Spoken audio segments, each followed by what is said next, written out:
환영합니다. 아인퍼너미는 인피닉스 노트 에지이며 오늘은 이 기기의 초기 설정 과정을 어떻게 진행하는지 보여드리겠습니다.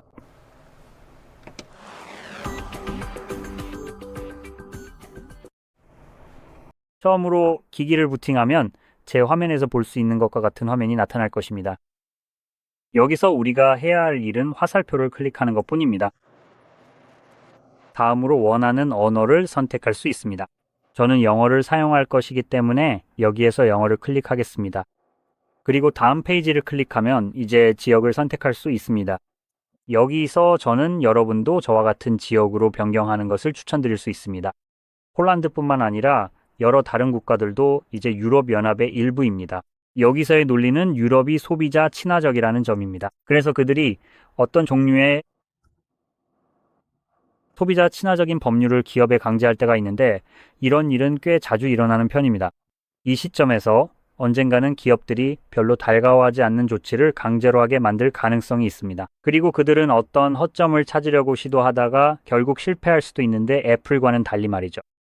여기서의 생각은 이런 상황에 강제로 처하거나 이런 일이 닥쳤을 때 제 생각에는 다음과 같은 일이 일어날 것이라는 점입니다. 그들은 시장에서 철수할 수도 있지만 그렇다고 해서 그들이 이전에 판매했던 휴대폰이나 기타 제품들이 해당 규정을 준수해야 한다는 사실은 변하지 않습니다. 혹은 그들은 계속해서 그곳에서 휴대폰을 판매하면서 유럽연합이 강제하는 사항만 유럽연합 내에서 변경할 것입니다. 유럽연합 밖에서는 기본적으로 평소와 다름없이 소비자들에게 불리하게 영업을 계속하겠죠. 그래서 이런 특정 지역을 선택하는 것이 바로 이런 이유 때문입니다.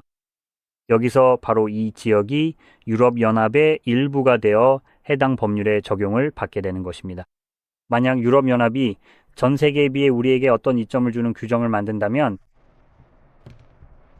어쨌든 말이죠. 다음으로 이용약관이 있습니다. 여기에서 이용약관과 개인정보 처리 방침을 볼 수 있습니다.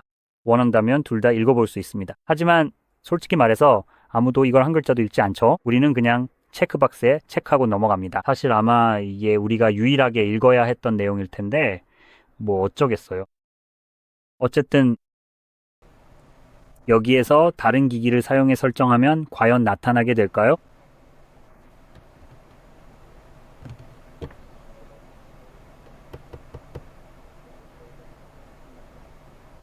나타나지 않네요. 흥미롭군요. 뭐 불평하지는 않겠습니다. 하지만 보통은 구글 계정이 로그인된 다른 기기에서 팝업이 뜨게 됩니다.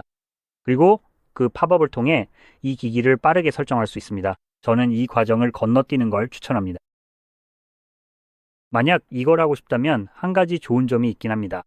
이 방법을 사용하면 구글 계정을 아주 매끄럽게 옮길 수 있습니다. 또한 일종의 방식으로 기기를 복원할 수도 있다고 하죠. 이게 이 기능의 주된 목적은 아니지만 어쨌든 그런 기능도 있습니다. 그리고 이런 관점에서 본다면 다른 기기를 사용해서 설정한다는 건 다른 기기와 같은 상태로 설정한다는 의미이기도 하죠. 이 기능을 가장 잘 활용할 수 있는 방법은 계정 이전이라고 생각합니다. 숫자 확인만 하면 되니까요. 그리고 만약 패턴 같은 화면 잠금이 있다면 여기서 한 번만 확인해주면 됩니다. 짠! 이제 모든 계정이 옮겨졌습니다. 하지만 그 외에는 저는 이 과정을 건너뛰고 싶어요. 구글의 복원 기능을 정말 싫어하거든요. 그리고 이 기능이 제대로 작동하려면 내 모든 데이터를 가져가는 것에 의존한다는 점도 마음에 들지 않습니다. 사진이나 연락처 같은 것들은 그들이 접근해서는 안 된다고 생각합니다. 하지만 클라우드로 가져오려면 즉 그렇게 해야만 한다면 결국 그들과 데이터를 공유할 수밖에 없고 그 이후에 그들이 그 데이터를 어떻게 사용하는지는 사실상 그들 마음입니다. 그래서 아니요, 사용하겠습니다. 다음은 와이파이에 연결하는 단계인데 이 단계는 완전히 선택 사항입니다. 기기가 잠겨 있지 않다면 굳이 할 필요가 없습니다. 만약 FRP 잠금이 있다면 보통 여기 잠금 아이콘이 표시되는데 그럴 경우에는 연결해야 합니다. 그래서 이전 소유자를 확인할 수 있도록 즉 구글 계정이나 화면 잠금 등을 통해 인증해야 하고 때로는 일부 기기에서는 그렇습니다. 이 기기는 그런 일이 있었던 기억이 없어서 해당되지 않는 것 같습니다. 어쨌든 모바일이나 와이파이 등 어떤 네트워크든 연결해야 할 수도 있습니다. 기기가 완전히 새 것일 때 처음 설정을 할 때는 보통 보증 활성화 같은 목적으로 이런 일이 발생합니다. 하지만 저는 이 과정을 건너뛸 수 있습니다. 다음으로 심 카드를 삽입하라는 안내가 나오는데 원한다면 아래쪽에 넣을 수 있고 아니면 무시해도 됩니다. 이 기기는 ESIM도 지원하지만 여기서는 표시되지 않는 것 같습니다. 그래서 ESIM을 추가하려면 물리적인 카드가 없고 ESIM을 사용한다면 먼저 초기 설정을 완료해야 합니다. 그리고 와이파이 네트워크에 연결해야 합니다. 설정의 모바일 연결 항목에서 eSIM을 활성화한 후 해당 QR코드를 스캔할 수 있습니다. 잠금 해제 방법도 여러 가지가 있는데 지문, 얼굴 인식 등 다양한 보호 기능이 있고 비밀번호 항목에서는 핀, 패턴, 비밀번호 이렇게 세 가지 중에서 선택할 수 있습니다. 이제 지문이나 얼굴 인식 같은 생체 인식 방식을 선택하려면 반드시 이 중 하나를 선택해야 합니다. 그 이유는 생체 인식은 100% 신뢰할 수 있는 방법이 아니기 때문에 인식이 제대로 되지 않을 때를 대비해서 항상 신뢰할 수 있는 방법이 필요하기 때문입니다. 그 신뢰할 수 있는 방법이 바로 핀, 패턴 또는 비밀번호입니다. 저는 지금 제 기기를 보호하지 않을 것이기 때문에 건너뛰기를 선택하겠습니다. 여기에는 구글 서비스가 있습니다. 이제 이 부분에 대해 잠깐 이야기해 보려고 하는데 저는 이런 것들이 정말 불쾌하다고 생각합니다. 기본적으로 이건 구글의 스파이웨어 같은 것들이죠. 그래서 빠르게 이 항목들을 살펴보겠습니다. 위치 스캐닝, 사용자 및 진단 데이터 전송, 앱 설치 및 업데이트 같은 것들이 있습니다. 하나씩 살펴보면 Use Location이 있습니다. 이 모든 것들은 끌 수 있습니다. 참고로 모두 끈다고 해도 사실상 별로 달라지는 건 없습니다.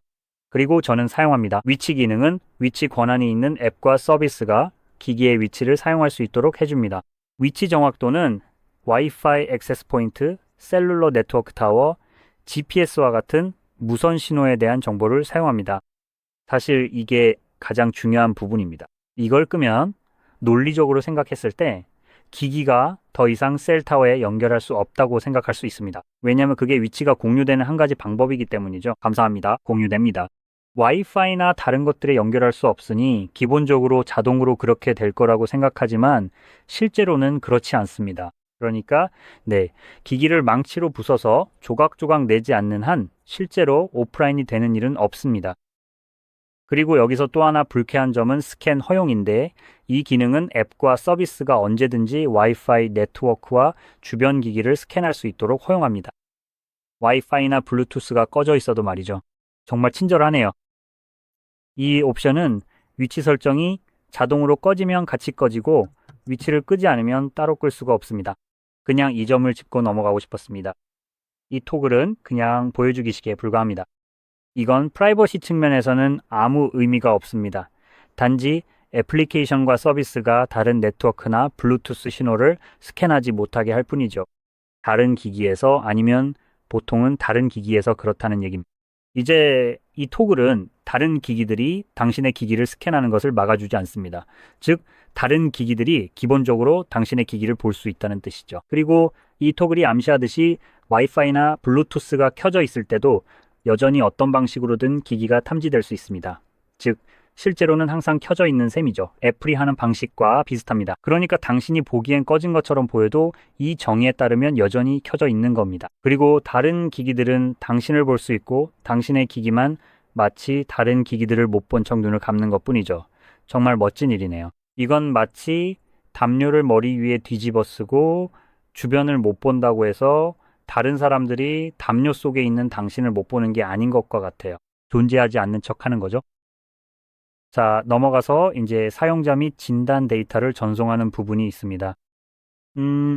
이 항목의 제목이 약간 오해의 소지가 있는데 기본적으로는 이게 그냥 더 스파이웨어 같은 기능이라고 생각할 수 있지만 실제로는 그렇습니다. 하지만 이걸 비활성화하면 기기가 어떤 정보나 데이터도 공유하지 않을 거라고 기대하죠.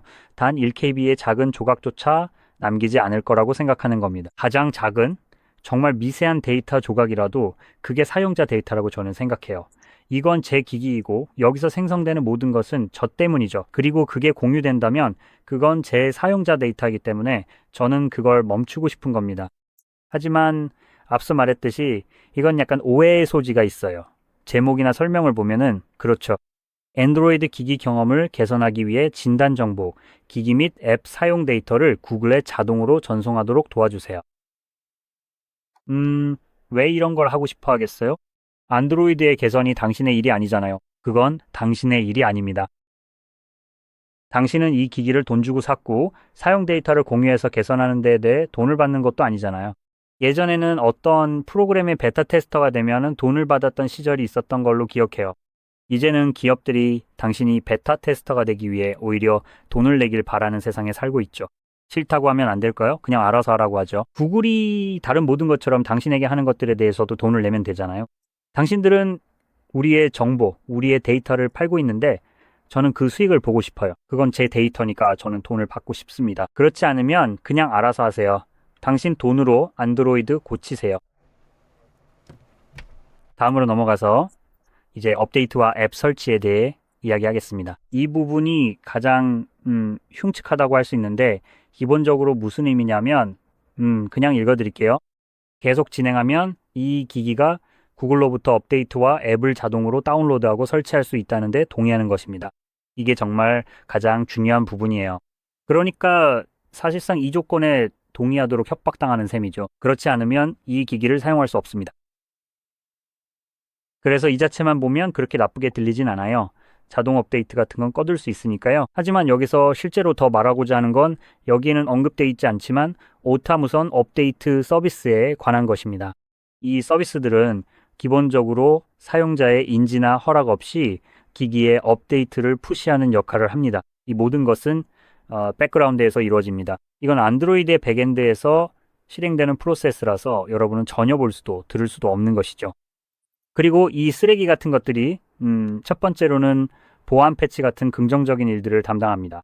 하지만 또한 예를 들어 구글이 언젠가는 솔직히 이걸 할지 안 할지는 모르겠지만 저는 구글이 그동안 했던 것처럼 결국엔 할 거라고 보고 있습니다. 그들 스스로도 앞으로 뭘 할지 모르는 것처럼 보이지만 우리를 위해 보안을 이유로 플레이스토어 외부에서 애플리케이션을 설치하지 못하게 막겠다는 아이디어가 있었습니다. 왜냐하면 악성 앱이 너무 많기 때문이죠. 더 나은 악성 코드 방지책, 예를 들어 안티바이러스 같은 걸 제공하는 대신 그냥 우리가 애플리케이션을 설치할 수 있는 권한 자체를 없애버리는 겁니다. 정말 멋지네요.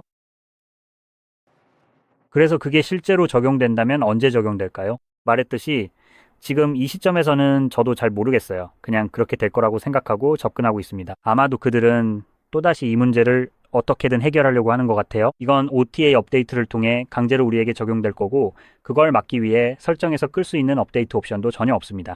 잠재적으로 할 수 있는 건 백그라운드 프로세스를 볼 수 있게 해주는 애플리케이션을 그냥 다운로드해서 OTA 업데이트 서비스를 아예 삭제해버리는 겁니다. 그렇기는 하지만 그렇게 하면 기기가 보안상 취약해질 수 있습니다. 이제 다음으로 넘어가 보죠. 다음은 추천 서비스입니다. 이들은 인피닉스에서 제공하며 개인화된 추천 서비스가 있습니다. 이건 그냥 더 많은. 여기에는 사용자 참여 및 경험 개선 프로그램이 있습니다. 구글에서 제공했던 것과 같은 종류입니다. 하지만 이 항목들을 살펴보고 원하면 꺼도 되고 사실 기술적으로는 전부 꺼져 있습니다. 그리고 저는 동의하지 않습니다. 다음은 모바일 클로너입니다. 이것은 이전 기기에서 이 기기로 데이터를 옮길 수 있게 해주는 훌륭한 애플리케이션입니다. 그리고 이 애플리케이션은 모바일 클로너라는 앱을 사용합니다. 이전 휴대폰이 인피닉스가 아니라면 그 휴대폰에 이 앱을 다운로드해야 합니다. 만약 인피닉스라면 기본으로 제공되기 때문에 두 기기만 연결하면 됩니다. 두 기기를 연결하면 모든 데이터, 애플리케이션, 앱 데이터, 연락처 등 모든 정보를 옮길 수 있습니다. 매우 빠르고 매끄럽게 진행됩니다. 이 과정은 건너뛰고 설정을 계속하겠습니다. 내비게이션은 제스처와 버튼 중 선택 가능합니다. 원하는 방식을 선택하세요. 저는 제스처를 선택하고 다음을 누르겠습니다. 이렇게 하면 설정이 마무리됩니다. 이제 완료되었습니다. 이렇게 해서 이번 영상이 도움이 되셨길 바라며 도움이 되셨다면 좋아요와 구독 잊지 마시고 시청해 주셔서 감사합니다.